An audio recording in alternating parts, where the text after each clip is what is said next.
வணக்கம் நண்பர்களே, இது உங்களுடையதான லக்ஷ்மி ஸ்டுடியோஸ். நான் இன்னைக்கு மீனில் வாழை இலையை வச்சு எப்படி சமைக்கிறதுன்னு செய்ய போகிறேன். பார்க்கலாம் வாங்க. நான் இன்னைக்கு கிங்ஃபிஷ் எடுத்திருக்கேன். இந்த மாதிரி டிஷ்யூ வச்சு ஈரம் இல்லாமல் தொடச்சி எடுத்துக்கோங்க. தொடச்சாச்சு. இது கூடவே ஒரு ஸ்பூன் இஞ்சி பூண்டு விழுது, சிறிது மஞ்சத்தூள், உப்பு, ஒரு அரை எலுமிச்சம்பழ ஜூஸை பிழிஞ்சி அது மேலே தடவிக்கங்க. ஃபிஷ்ஷை திருப்பி போட்டு நல்லா தடவிக்கங்க. இது அப்படியே ஒரு அரை மணி நேரம் ஊறட்டும்.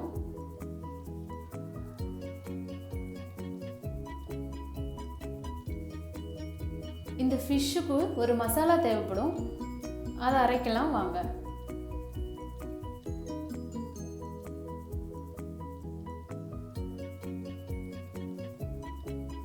நான் இப்போ மிக்ஸி ஜாரில் ஒரு கப் துருவின தேங்காய் எடுத்திருக்கேன்.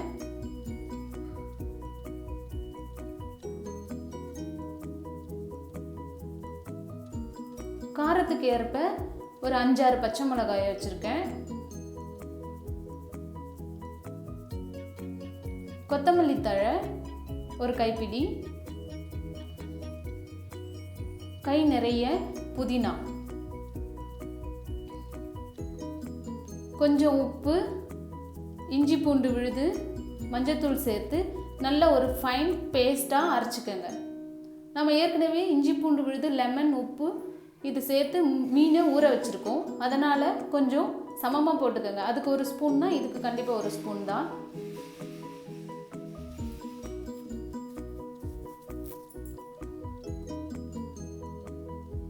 பேஸ்ட்டு ரெடி ஆயிடுச்சுங்க. வாழலையை இந்த மாதிரி ஸ்டவ்வில் தணலில் காமிச்சிங்கன்னா வாழலை நம்ம ஃபிஷ்ஷுக்கு வச்சு மடிக்கும் போது ஃப்ளெக்சிபிளாக இருக்கும், கிழியாமல் நல்லா வரும். இந்த மாதிரி ஒரு 2 நிமிஷம் தணலில் காட்டிக்கோங்க. திருப்பி திருப்பி போட்டுக்கோங்க.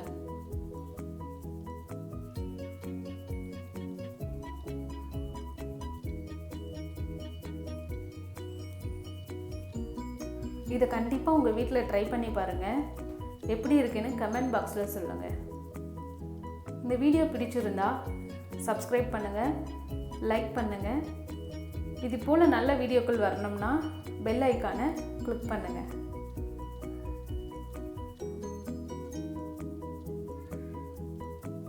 இந்த மாதிரி வாழை இலையில் மடிச்சுட்டு நூல் போட்டு கட்டிக்கங்க.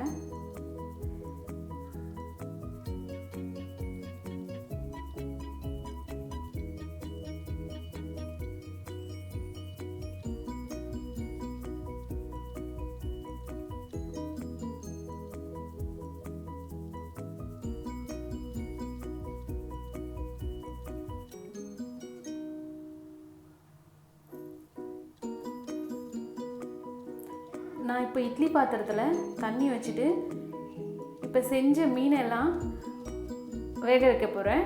இதுக்கு 5 நிமிஷம் தாங்க நீங்கள் பாயில் பண்ணணும். அதுக்கு மேலே போச்சுன்னா மீனெல்லாம் ஹார்ட் ஆகிடும். மீடியம் ஃப்ளேமில் ஒரு 5 மினிட்ஸ் மட்டும் வேக வச்சுக்கோங்க.